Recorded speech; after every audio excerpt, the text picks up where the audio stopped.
Welcome to another Chronolara video. So today we're going to be looking at paper 2, booklet P, the narrative account 8 marker. So this question is question 2 on this paper, and today I'm going to be giving my best tips on how to get 8 out of 8, because I normally perform quite highly on this question because it actually is one of my favorites. But I do understand that many students find this question quite difficult, therefore that's why I'm making this video today. So let's go straight into the narrative account question. So it's a 3-paragraph question, 3 paragraphs of 3 different events. You can add a 4th one if you wish to talk about the consequences of your previous 3 paragraphs. However, think about it, you do have 2 other 8 markers in this paper and also 2 4 markers, and additionally you're going to be sitting another paper, the British depth study paper, at the same time. So if I were you, I'll just get this question out of the way as fast as you can. So each paragraph should have a clear event. So make sure it's clear, don't be ambiguous about what you're writing about, don't mix up your events within your narrative account, etc. Some people might take a clear event in the wrong way, but when I say this, I don't mean put one piece of evidence per paragraph.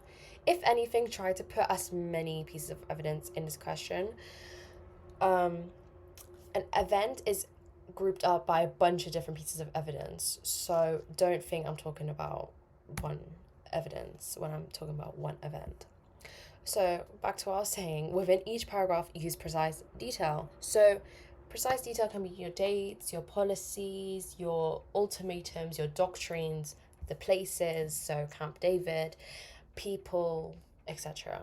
I've just listed a bunch of things for Cold War, but whatever paper you do, you know what I'm talking about. The narrative account. So you're not writing an essay. This is not like a 16 marker, a 12 marker, a source question. You don't need to be using argumentative language. You're writing a story. You need to be using language that sounds like you're writing a story. So your goal is to tell a clear chronological story that explains how one event led to the next. Keyword chronological, make sure it's in order. So it needs to be chronological. Your marks will actually come from if it is in a chronological order or not. I understand if you mix up a date once or twice, that might be fine, you might be let off. However, if throughout your whole narrative account nothing's in order, then you're actually missing out the point of the question. What I would do is paragraph 1 is the beginning of the whole thing, paragraph 2 the middle, paragraph 3 the end. You want to track what you're talking about. Like I said, you will lose marks if it isn't chronological throughout, as you have not answered the question of writing a narrative account. Do as much practice questions as you can do for this question. If you want to, after you write a topic, write a narrative account about it, because then it will force you to know your writing in order. So let's look at the mark scheme. This is what Edexcel want to see. I think it is quite useful that you look at mark schemes whenever you do practice questions, because you really want to see how you can achieve the level you want to get to. So we're going to be looking at level 3 because we want to get 6 to 8 marks on this question. So Edexcel wants to see linkage between events. We can see that right here when it says the account of events analyzes the linkage between them and is coherent and logically structured. So you want to be using linking words. Like I said, you're not arguing anything. You are just writing a story. And to write a very good, clear story, you need to link up the words and events. So you also want good structure.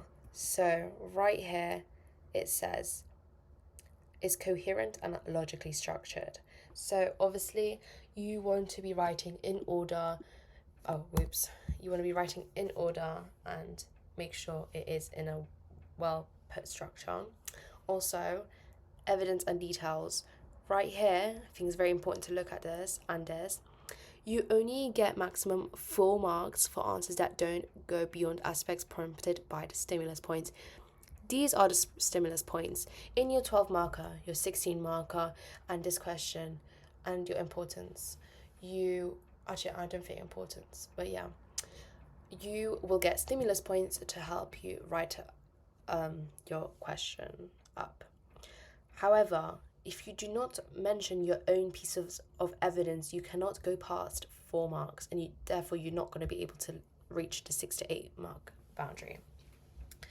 So this is why it's quite important to revise your dates, revise as much as you can, because you don't want to be limited and capped at a 4. Cause and effect language. This is actually important because, like I said, from the mark scheme, it says the account analyzes the events and analyzes the linkage. Therefore, we need to link it, obviously. So the examiners need to see how events connect. So you want to be using language like this led to, as a result, this caused, consequently, subsequently, this triggered, this was followed by. Without this, you're just listing evidence. But if you use these types of languages, you will be explaining and analyzing a narrative account.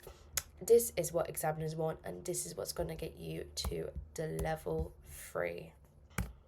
So make sure you use linking words, and don't be afraid that you're sounding like you're being very repetitive. If anything, you want to be using lots of this. Okay, sounds weird, I know, but you can use cows eat cold lettuce to write your paragraphs. So I love using this. I always use it in my narrative accounts. It helps me so much. So each paragraph should have a cause, why it happened. E, event and evidence. So what happened, explain it using evidence. Obviously, if you don't use evidence, you're not going to get marks. C, consequence, what this led to. And L, link it to the next event. Your link can be at the end of your paragraph and at the very beginning of the next paragraph. So, let's answer a question together. We're going to be answering this question from a Cold War paper. I don't remember what year this is, but this is write a narrative account analyzing the key events of the Cold War crisis over Berlin, 1958 to 63. Quick thing, guys, bring highlighters into your exam and highlight the date that you're meant to be writing within. You can lose marks for you write something so beautiful, however it's in the wrong time period and you're mentioning evidence which is not a part of your question. So make sure you're aware of what you're writing and your evidence is within the time boundary that they give you. So let's get on to writing. Okay, so here we are with the question of write a narrative account analyzing the key events of the Cold War crisis over Berlin in the years 1958 to 63. So here's a quick essay plan.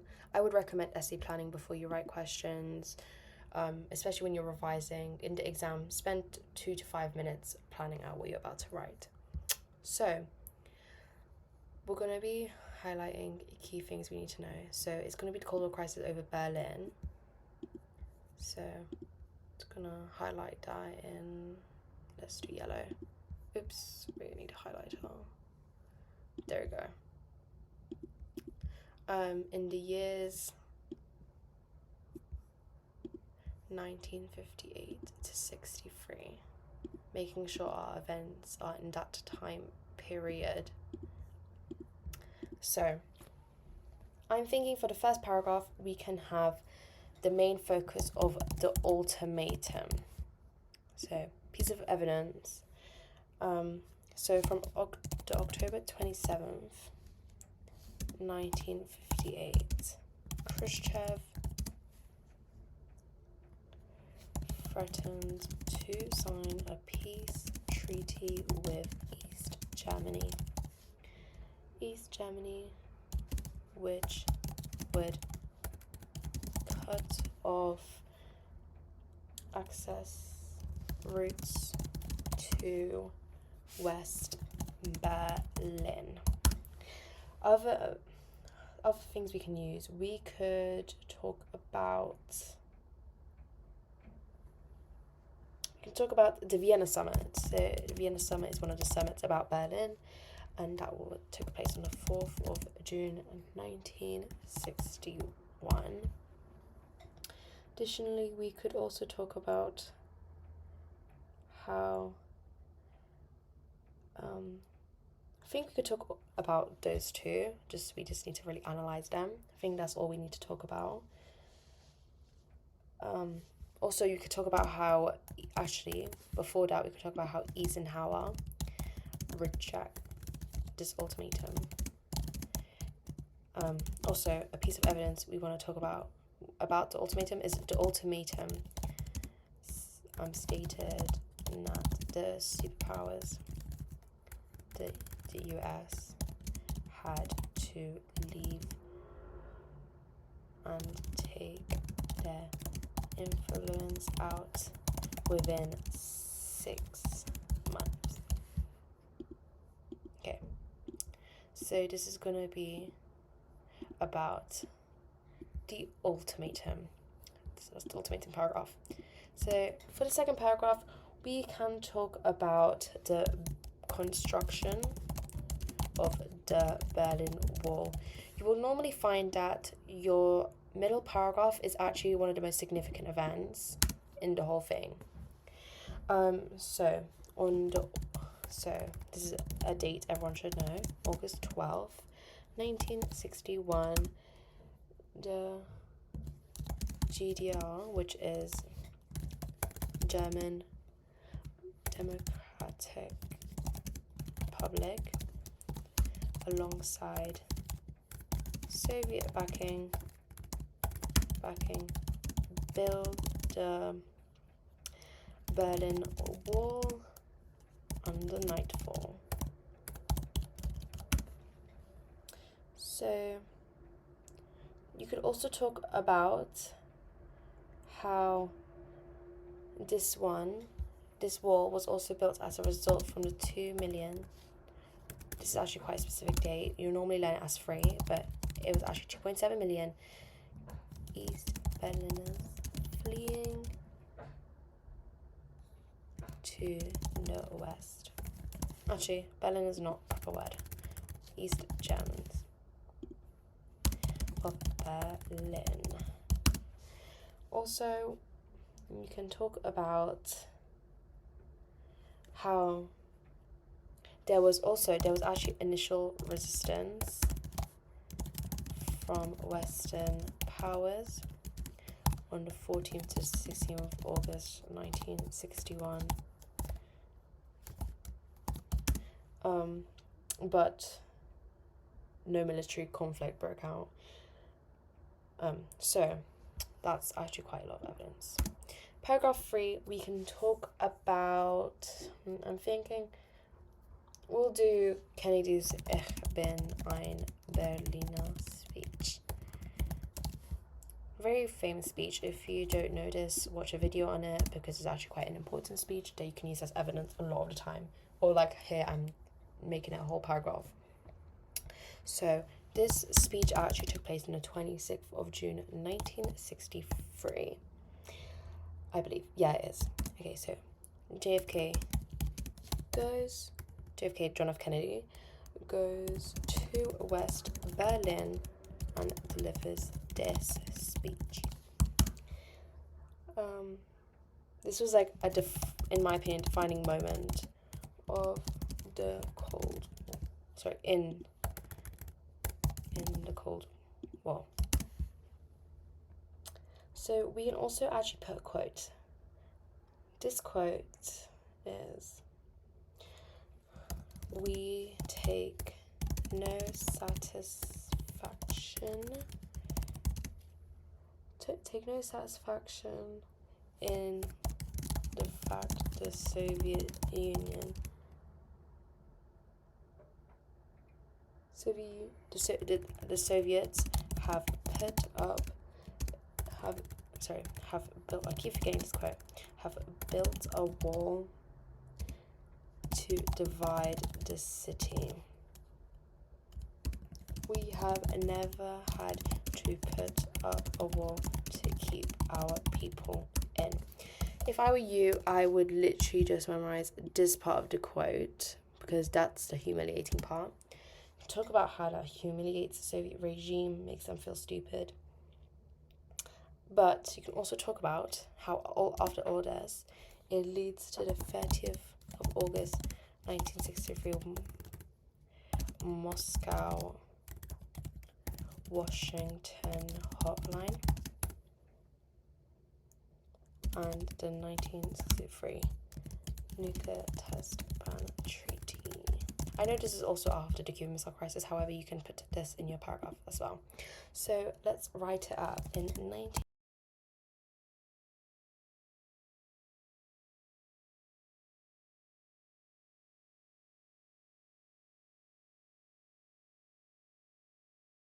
color code and actually show what each thing in the paragraph looks like. So let's highlight this to be, we can make that red. Actually, no, that's such a bright red. Make it that color. One will be this blue color. So bad at highlighting stuff. Keep forgetting which ones the highlighter. This can be purple.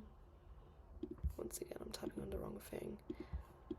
Purple, and the link can be in yellow. Okay, so cause why this began, that will be in that color. We have a bunch of evidence, so right here, blue. What else? Evidence.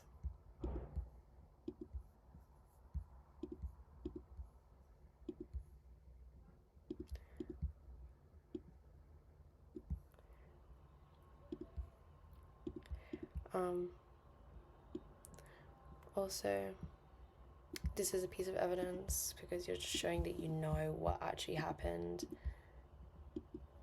in real life events. And then also, this is kind of a link to the next. This all is a link to the next paragraph. Then this caused the next event.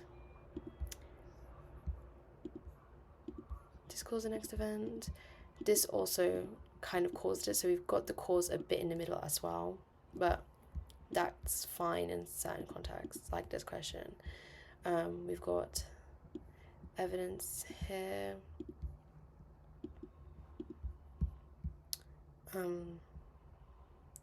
More evidence here.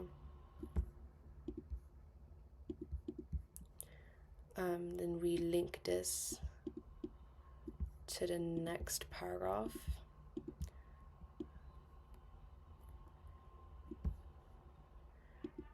And this cause, and so on. This is also a piece of evidence. Right here. And just some more evidence. So you can take a read of that. And I will try to put this in a link in the bio of this video, or whatever you call it. So, my main piece of advice for this question: use your evidence, use linking words. Linking words so important. So you see, as a result, following, as a result again, so on. I think I wrote consequently somewhere as well. Yeah. So, yeah, consequently right there. You want to just link up, try to make it as smooth as possible. And between paragraphs, you don't want to build too much of a bridge. You just want it to smooth, nice reading of the story. So yeah, thank you so much for watching. Hope you take good advice from this video. Thank you. Bye bye.